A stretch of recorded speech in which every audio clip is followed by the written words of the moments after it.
Hello friends. Very often I have to read various comments on my channel where people write that they can't immigrate for this or that reason. Usually they mention one reason of that we can't immigrate because we don't have an extra million lying around.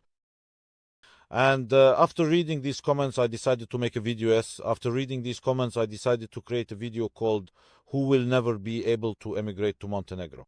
According to my deep conviction, which I have voiced many times in various videos, anyone who wants to can emigrate to Montenegro, because for now, emigrating to Montenegro is still simple and inexpensive. The main parameters of the immigration program are as follows. First, there are no requirements for immigrants, unlike in most other countries.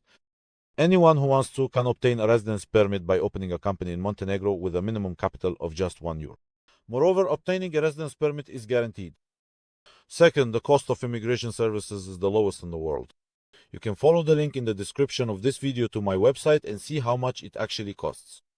Or you can contact me and I'll calculate exactly how much your specific case will cost. You have to agree, it's affordable for everyone. And contrary to what some Russians think, you don't need millions to immigrate to Montenegro. And indeed, many immigrants come to the country with just a few thousand euros in their pocket. How much money each individual needs to save for immigration is discussed in detail in my video. How can you earn a living in Montenegro? Well, actually, there are various ways. Let's look at the main options. First, get a job in Montenegro. Unemployment on the Montenegrin coast is many times lower than back home. Finding a job is significantly easier. Yes, salaries in Montenegro are relatively modest, but nevertheless, the model salary in Montenegro is about twice as high as the model salaries in the regions of Russia. Second, start a business in Montenegro. Running a business in Montenegro is much easier than back home. By the way, if anyone doubts this, I'm ready to explain why in the comments. Third, don't want to work and don't want to start a business? No problem. Take advantage of the third, insanely popular way to immigrate. That's right, this is exactly how the vast majority of immigrants come here. As a rule, it all looks like this. Some Russian or maybe a Ukrainian, Belarusian, it doesn't really matter what works in their hometown. They work and at some point realize a simple truth, that working in their home country leads nowhere, that they were poor, are poor now, and will be poor their whole life. Something needs to change urgently. Realizing the need for change, when he comes home from work, instead of watching TV or playing computer games like most people do, he starts learning a profession that allows him to work remotely and earn good money. This person begins to study programming, design, 3D modeling, or something similar, which takes him about 2 or 3 years. After 3 years, already having an in-demand profession and a decent income, he moves to a more favorable country, for example, Montenegro. There are thousands of people living in Montenegro who came by following option 3. They started studying and switched from a dead-end office job to remote work with a good salary. So tell me, what is it about this plan that you couldn't achieve yourself? The only difference is that some people, after coming home from an 8-hour workday, manage to force themselves to spend 2 or 3 years pursuing their ambitions, while others are simply too lazy for that. As you can see, you don't need millions to immigrate. All that's required is to overcome your own laziness. Now, let's move on to the main topic of this video and talk about who will never be able to immigrate. As we've already concluded above, a lazy person won't be able to immigrate. So does that mean that any hardworking person can immigrate? Unfortunately, not always. Often, you need to overcome not only laziness, but also your false beliefs that prevent you from achieving your own bright future. To help you understand what I mean, I'll tell you a story from my own life. It was the year 1992. I didn't have a penny to my name, but I did own a half-ruined kiosk. So there I was, with no money and no experience in repair work, and together with another poor student whom I took on as a co-founder, we started trying to fix up the kiosk.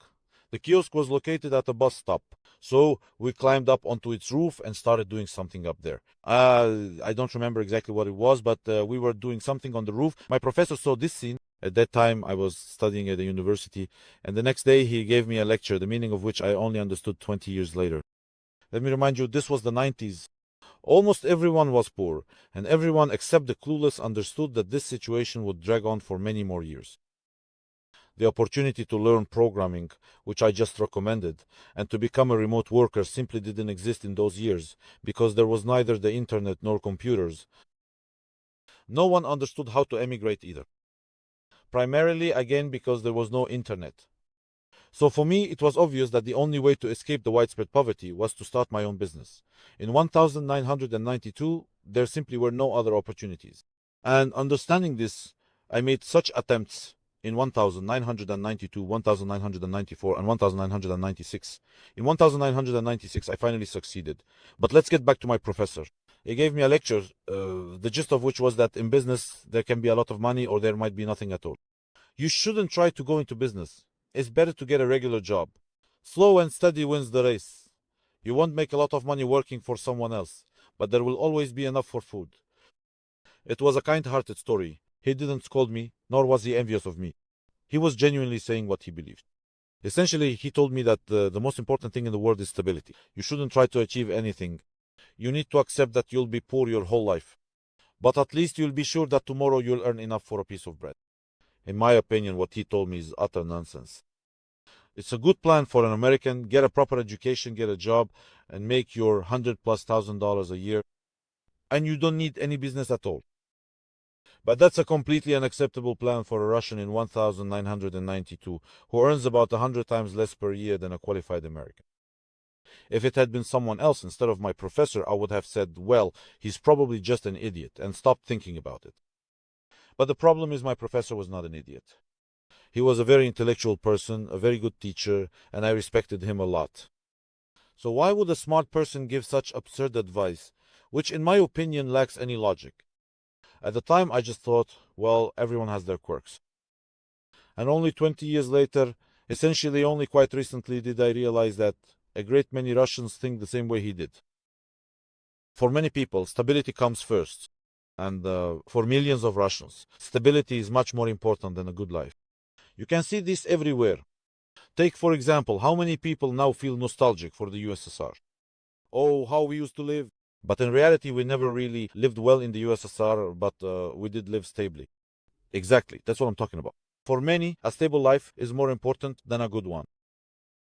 That's why even a capable person won't always choose to emigrate, because that would mean giving up stability. You have to leave the rhythm of life you're used to and try to change something. For example, quit your job and start your own business, like I did. Whereas my teacher, for instance, did not. Close your business in your home country and move to Montenegro. Then start a business here. Again, that's what I did, but a huge number of Russians will not do this. Quit your job in the region and go work in Moscow or in Montenegro, for example, and so on. I think I could give many more examples, but I believe the point is clear. A lazy person won't be able to emigrate because you have to take action to do so. For example, start studying, learn programming in other words, increase your workday from 8 to 12 or even 14 hours. But he's too lazy for that. Many capable people won't be able to emigrate simply because, to put it plainly, they don't aspire to do so. For many, a stable life is more desirable than a better one. That's why they'll say, what? Do you want us to drop everything and do something? The phrase do something could be replaced with start a business, move to work in Moscow, emigrate to Montenegro. Many of these people are intelligent and quite capable of working effectively, but despite this, none of them will ever achieve anything. They just won't.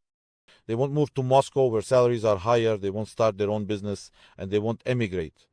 So the problem isn't the lack of opportunity to immigrate, nor is it the absence of millions which aren't even necessary for immigration, but rather that not everyone can overcome the complexes that exist in their own minds.